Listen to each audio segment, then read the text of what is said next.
What is happening? I don't know. Hi, welcome to SquishiVision, where in stuff like this, I give my immediate reactions to a thing I've watched. In this case, WandaVision, apparently, and then without having really without writing anything down or making any sort of detailed analysis or making any thoughts or anything. I'm just gonna spew what's going on in my mind. But really, the only thing in my mind at the moment is what is going on. Last week when I did this, I had a lot of things to talk about because we were given. Mainly because of that bombshell ending where Foxman Pietro appeared in the end of it, and I was able to kind of talk a lot about the ramifications of, frankly, visual media as a whole at this point. For a good 10-20 minutes. And then also kind of a bit more about what the actual episode was about. And you can watch that, and please do. I need to eat. Lol, joke, I don't get enough views to make a profit off of. But so this episode just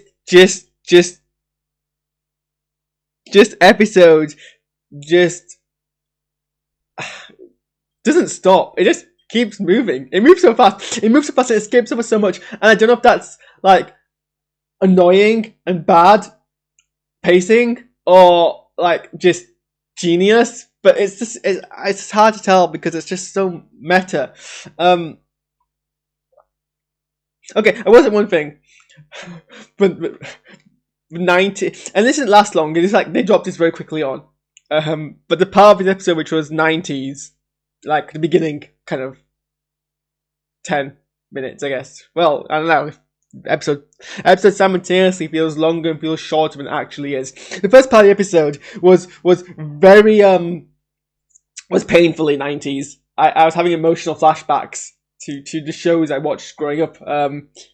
It was like everything from the style of the opening titles to the child character talking into the camera to the way the camera was moving around. Although I forget what it's called now, but when you do that split focus effect, I mean that existed in the 90s. I don't think it was a sitcom thing that they did. But that aside, yeah, that was painfully 90s, and it was very I enjoyed it. It just hurt to have that kind of nostalgia thrust upon me. We've now reached the era where I was alive. So I mean, not that I have not engaged with 80s TV. I have perhaps 60s, 50s, 60s, and 70s less so. British TV almost certainly, but American TV I'm not entirely sure, except bits and pieces. I've talked about how I've watched Bewitched. But yeah, so that was painful. But then it just kind of, okay, I don't know how to address this. I don't know if I don't know whether to address this sequentially through the episode or separate things into plots and talk about the pieces. I don't know what to talk about. I don't know how to talk about what was this episode.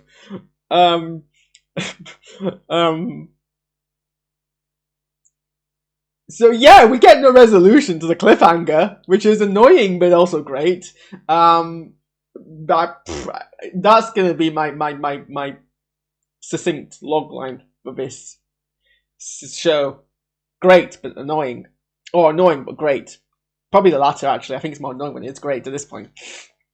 I mean, in typical fashion, we skip over any of the fallout to things that Wanda doesn't want us to really skip over. Okay, so let me talk about this first because I think.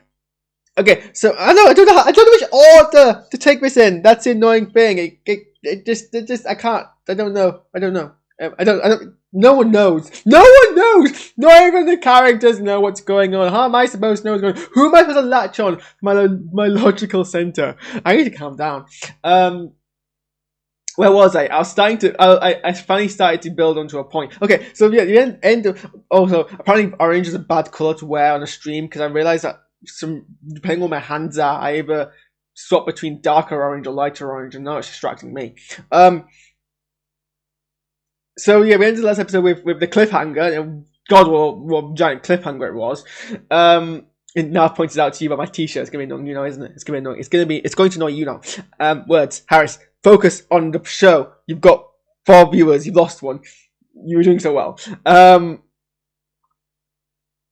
End the cliffhanger, and it was quite a big ending to end on, because we'd finally got the gist that Vision was suspicious of what was going on, and then, you know, he was trying to confront Wanda. They were having this moment, and then the moment was interrupted because Pietro arrived, and because Pietro arrived, everything else kind of became relevant. But then obviously Vision didn't know who Pietro was, so he asked, and then we cut to this, and you know,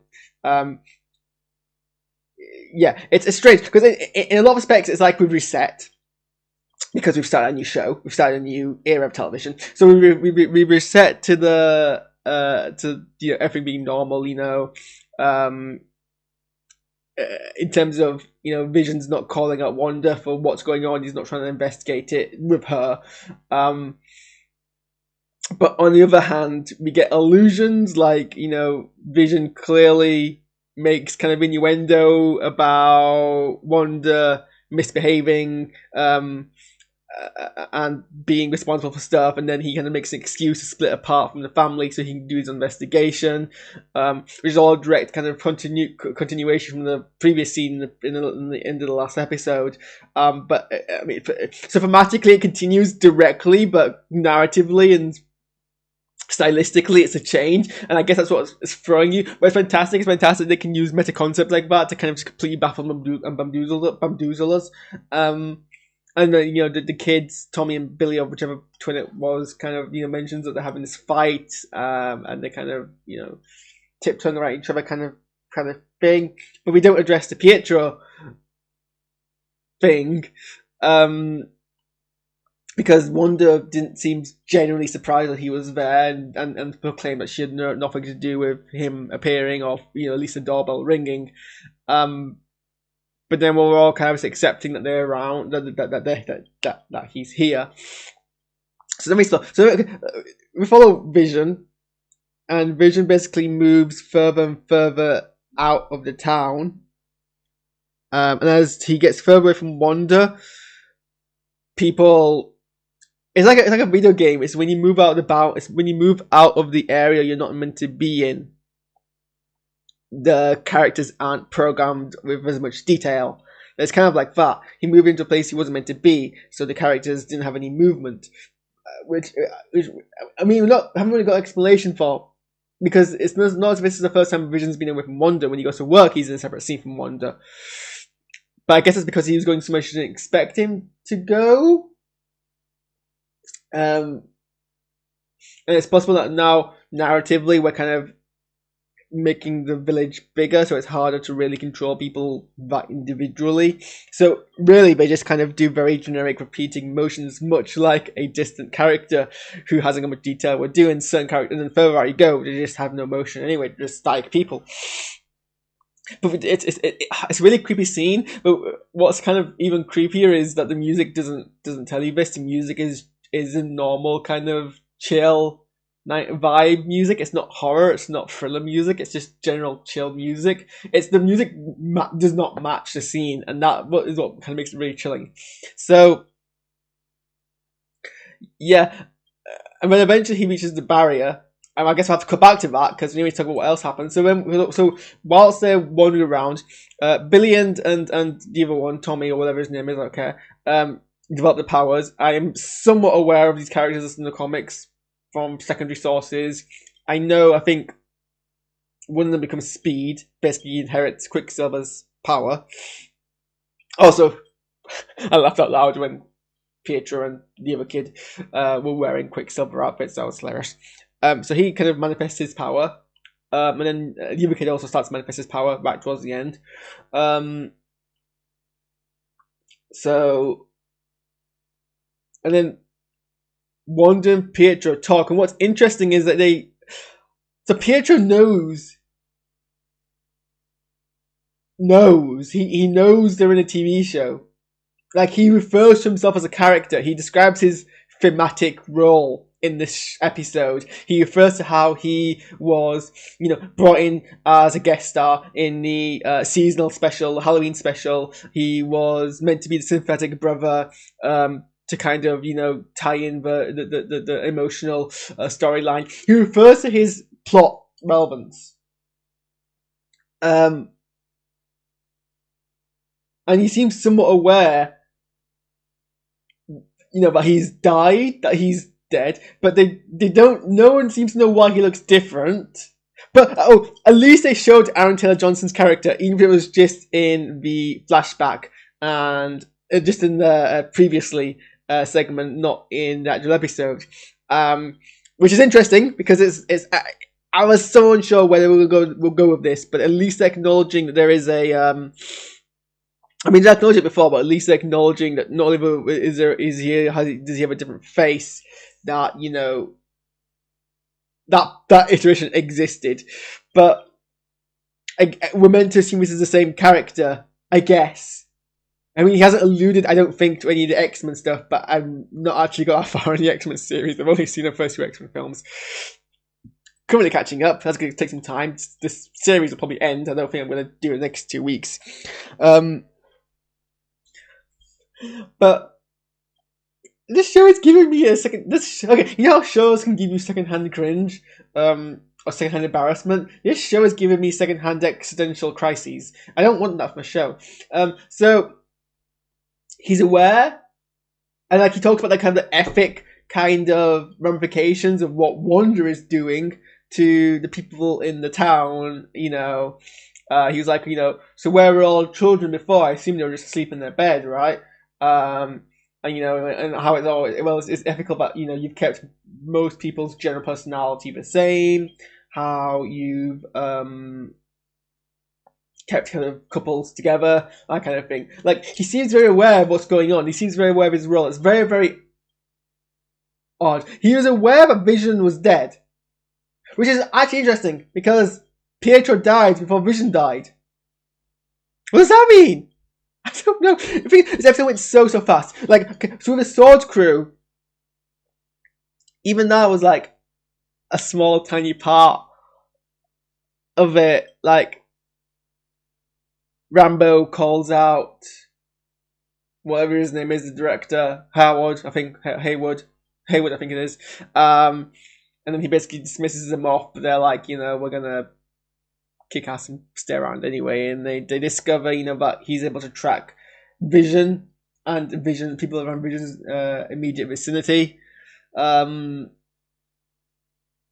more sinister natures to Haywood as we go along, which is sinister. He breaks through, but he seems aware somewhat more than anyone else of what's going on. Apparently, there's like a big thing that Darcy was trying to hack into to find out what his kind of big secret was. The dialogue between... It's hard because the dialogue between Pietro and Wanda was all full of innuendo. I might have to look at a transcript. I'm going to look at a transcript. I'm going to find it. If someone has a transcript this episode, I'm going to look at a transcript. I'm going to maybe watch it back with subtitles and work out what's going on. Because I think they did drop a lot of clues in the dialogue, but it's like... So this seems to imply... it's fantastic. It's great how they keep flip-flopping between is Wanda the one behind it, or is Wanda not the one behind it. Different people have different theories. It's fantastic. It's great. It's just so... I've got too much episode stuff. I don't know what else I can possibly offer you guys at this point. I just don't know. This is... It's full of curveball, but I can't work out what the curveball is. But yeah, Vision tries to escape, and the thing violently pulls him back. Like, it rips off pieces of his body to pull him back. Apparently no one seems to help him, as if they're expecting this to happen, as if it seems normal. I mean, to protect him, Wanda basically pushes out the boundaries of Westview, and it kind of encompasses larger areas, like vastly larger areas, like probably at least twice, or even like squared amount bigger, which is like it turns all of the sword guys into clowns, into a circus, which I think is very pretty obvious why.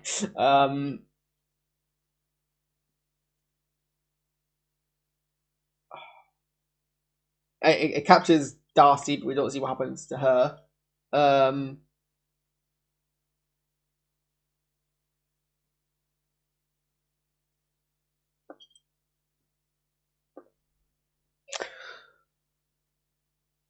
I don't know.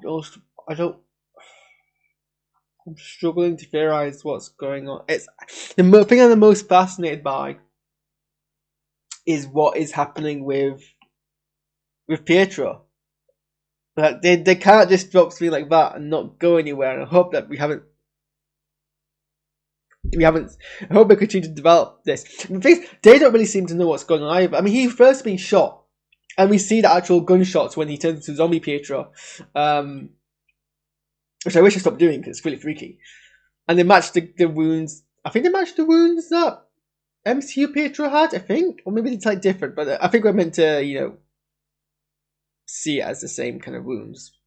And he talks about being shot in the street, which I don't think happens to the Fox. Pietro, I've not seen the far yet. Maybe he does get shot. I think if he got shot, I would have heard about it. Because someone would have mentioned, hey, both the characters died the same way. But I've not mentioned it, so I don't think that's what happens. I guess don't spoil for me if that is what happens.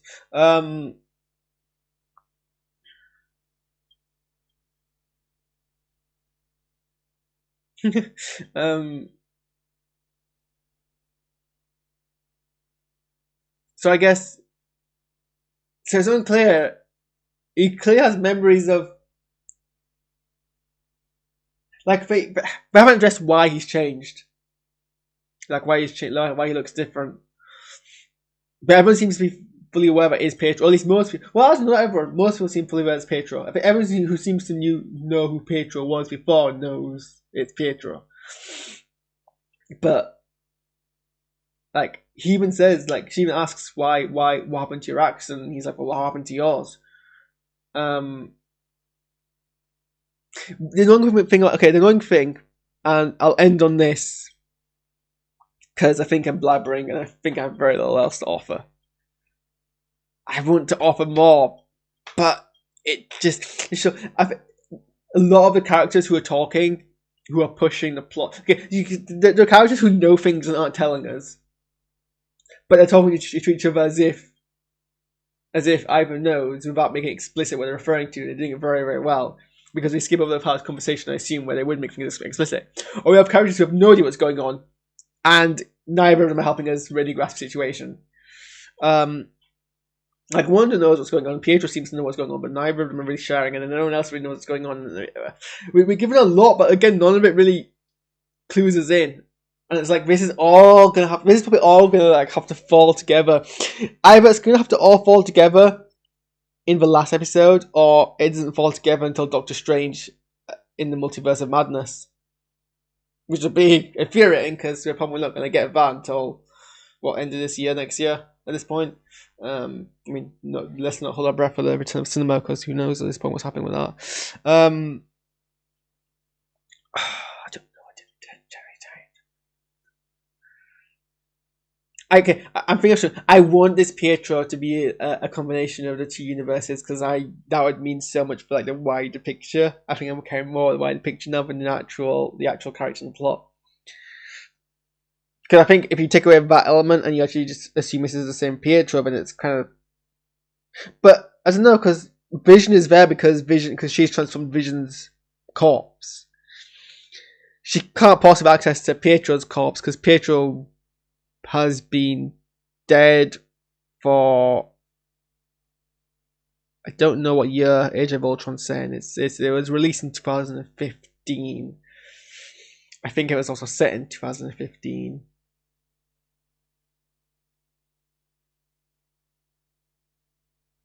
If it's set in 2015, then it's been 10 years. I don't know what happens to a corpse after 10 years. I think there's not much left of it. But I don't know the rate of decomposition of a human corpse after 10 years, I assume. So, I mean, I guess it's at least a skeleton, right? So, but there's no evidence that she. But I mean, I guess who would be monitoring Pietro's grave? So,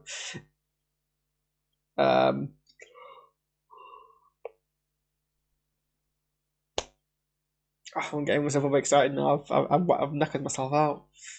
Brain's kind of going poop.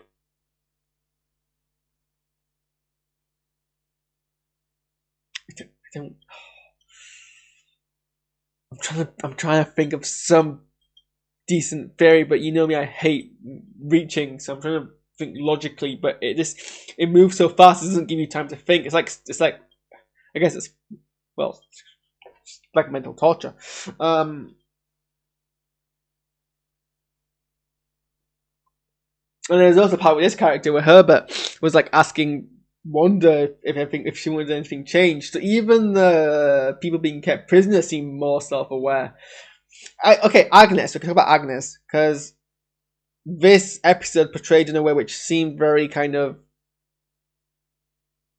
unusual to what I'd assumed the character was. I assumed so in the fourth episode, where everyone else had pictures put on them for who their real counterparts were, she didn't have one. And she always seems to act with a bit more autonomy than the rest of the characters. But I'm not sure. But here, she seems to be basically the exact same. I don't know, but she's a little bit different, but it seems weird.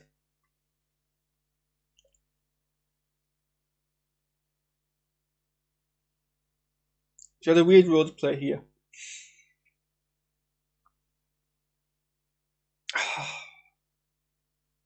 Does it all mean? Someone tell me what this means. I don't know. I don't know what to think of it. I mean, it seems to. I mean, people are theorizing this is the reverse House of M, and there's a lot of things alluding to House of M comics. But nothing towards the idea of bringing back mutants. Apart from Pietro. But Pietro as well refers to being. Well, because Wanda tests him. Wanda asks him questions to see if he is who he says he is. Maybe he isn't who he says he is. That's another thing we need to consider. But like, he hasn't referred to the X-Men at all. I need to stop hanging up on this thing because this might be. I'm putting too much weight on what might be a fool's theory. Okay, I've babbled on for far too long. I just feel it's the top of. I feel like it's at the top of my mind, the tip of my mind, the tip of my tongue, the top of my. It's here. It's here, but I don't know what it says. And then I'm trying to work out if any clues that are given about why his appearance is different. But it seems to be skimmed over that, and I hope we go back to it. Because not even. Okay. What I'm surprised by is none of the characters, none of the sword characters speculated on either. Like, you know. We briefly get mention of it. I thought they would probably be talking about it more than anyone else would, but they don't even mention it, which is interesting. Obviously, they have other things going on, but they had the time to talk about it and say about it, and not even the director guy even mentioned it. I think that's interesting. Okay, well, we're going to wait the next week now, and I'm more infuriated, because I think it's like they're building up to some kind of explanation, and we didn't get it, and I don't know why I was expecting we would get it. And I guess now we've built the stakes. This is very good storytelling, by the way, because the stakes. The stakes are building. The stakes are building. Okay, well, I guess we'll have to see what happens next week, because I think there's a point where I'm just going to keep repeating the same stuff. I need to. That's a problem with doing restraight afterwards. Right, I feel like if I wait any longer, all of it will slip away. But but going straight into it, I haven't really clicked my thoughts. Okay, well, I'm going to end it there. So we'll see you next time. We'll see you next week. Maybe I'll pull up more hair by then. Who knows? Bye. I guess. You see.